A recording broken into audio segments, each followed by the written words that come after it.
Aloha, guys. Oh, you're probably wondering, what the fudge is going on? Please excuse my deep, husky man voice. I'm recovering from a cold, from a chesty cough, but I'm fine. I'm fine, okay?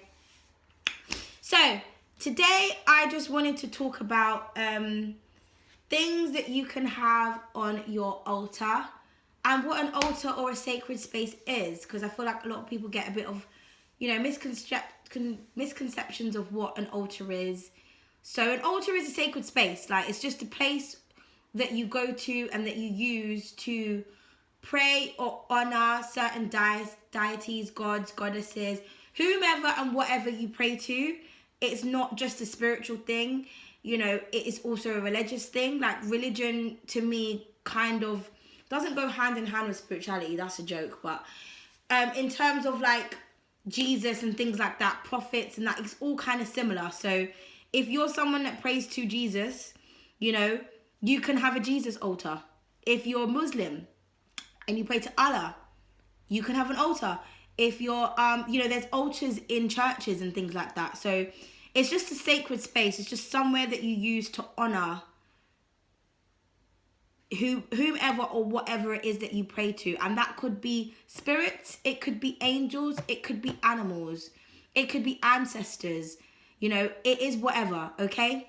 So, I have an Oshun altar.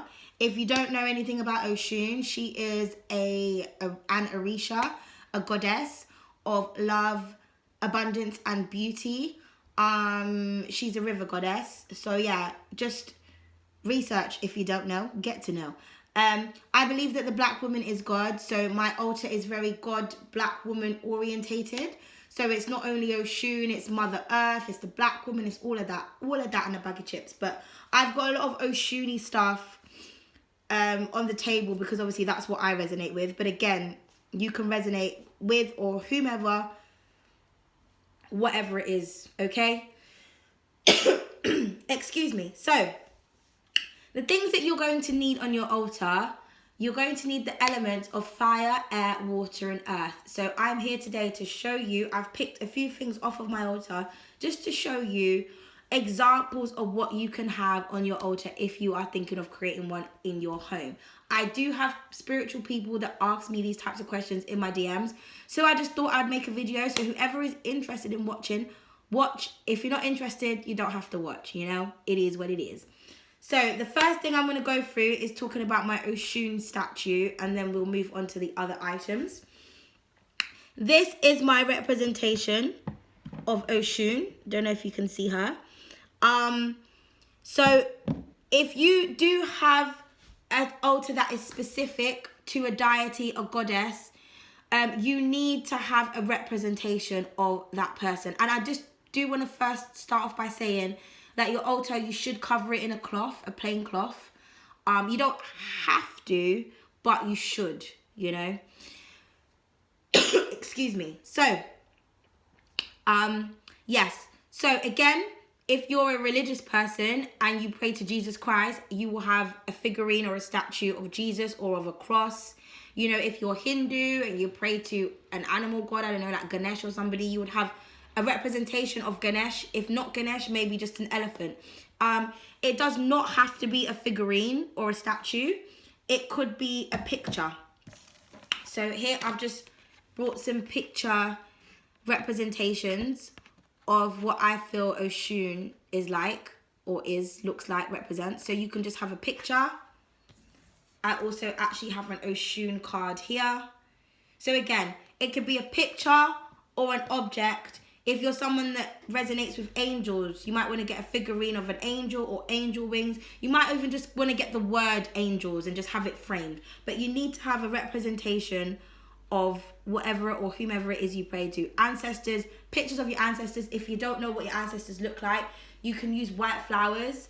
They symbolize ancestors. White symbolizes ancestors. Or you could get like a picture of a woman or a man, whatever type of ancestors you're praying to, that's all in white. But just look up different things that you feel represents you.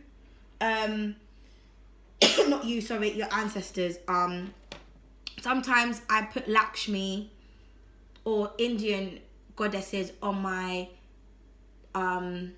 altar because I have Indian in me, so that's a way of me honoring my Indian ancestors, you know. So okay, moving on. Fire, air, water, and earth. Now we're gonna go with the easiest thing. Water. Okay, water, fundamental to have on your altar. You need to have all the elements. Just some water. I would suggest that you put it in a chalice, a glass. Doesn't have to be fancy, doesn't have to be expensive. You can find some really pretty things in the pound shop. You know, As the Living, one of my favourite shops, Wilco's. You can go in there if you want to get something for a bargain, you know. But just somewhere, something that is really pretty or really precious or just you would consider as sacred to fill up a glass in, okay? Let's move on to earth. Oh, sorry, Lunar Star. So this is Lunar Star. I don't know if y'all remember. If you can tell, she's grown. But this is my representation of earth. I think it's really good to have something that's living on your altar. So if you do have a plant or you can get a plant, do. And just get a plant that is easy to maintain, I would say, if you're just starting out like me. So I've got this. It's a type of succulent. You know, you can get a succulent, you can get a cactus plant. I'm too scared to get a cactus. I wanted to get a cactus, but I'm too scared. But that is a representation of earth. You can also have fresh flowers on your altar. Again, life represents earth. It is an Oshun vase. This actually used to be a candle, but you know, I saved that to use it as a vase. Another representation of earth is crystals. So you can have a crystal. Your crystal does not have to be this big. It doesn't have to look like this. This is an amethyst crystal. It's good for healing and also for psychic and intuitive abilities. When you're getting crystals, it's very important to research the type of crystals that you're getting, because all crystals, even though their universal energy is to protect, they do have they're very powerful. So you need to kind of know what you're getting and what you're working with before you get a crystal. So I would say if you're going to first start out getting crystals, look for rose quartz, clear quartz, set your intention. That's all about love and protection. You know, black tourmaline, black obsidian, those are protective crystals. But do look up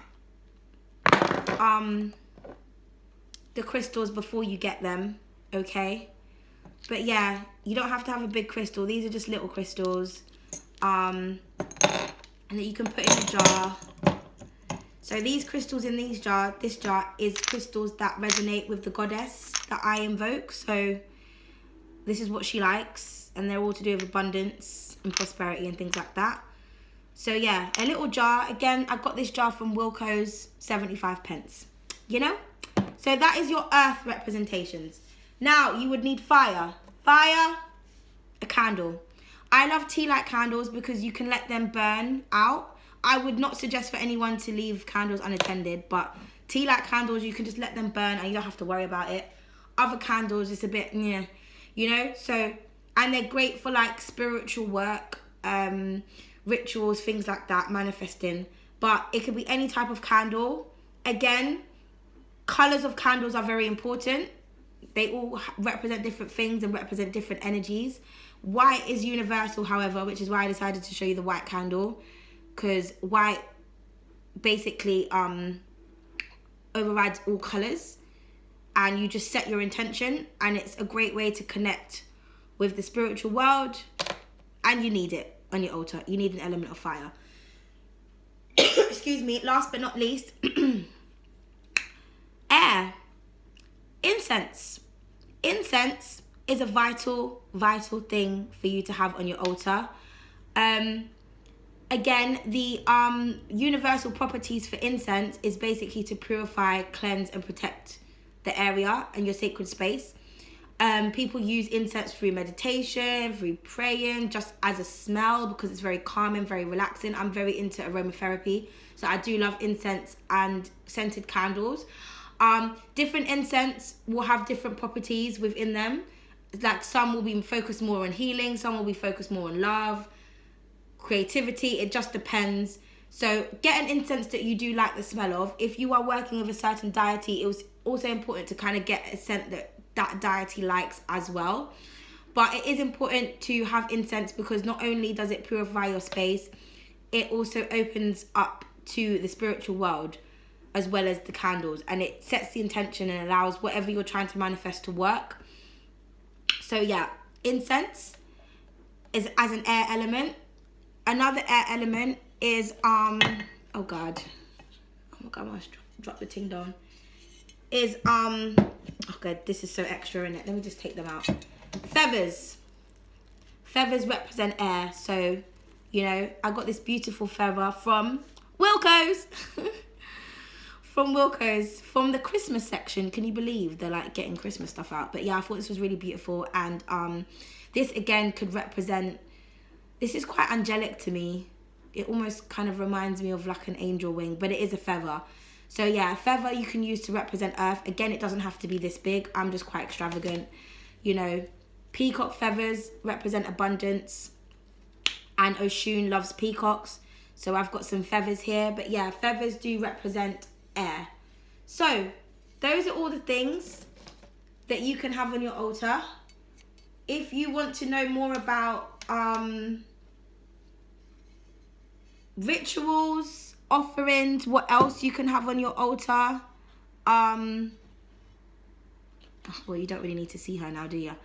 What other things that you can have on your altar, if you're interested in knowing about how to make your own protective jars, affirmation jars, you know, there's so many different things I have. I've just brought a few bits and bobs just to show you the basic things as to what you can have on your altar, the essentials. So yeah, I hope this video finds you well. If it doesn't, oh well, what can I say, guys?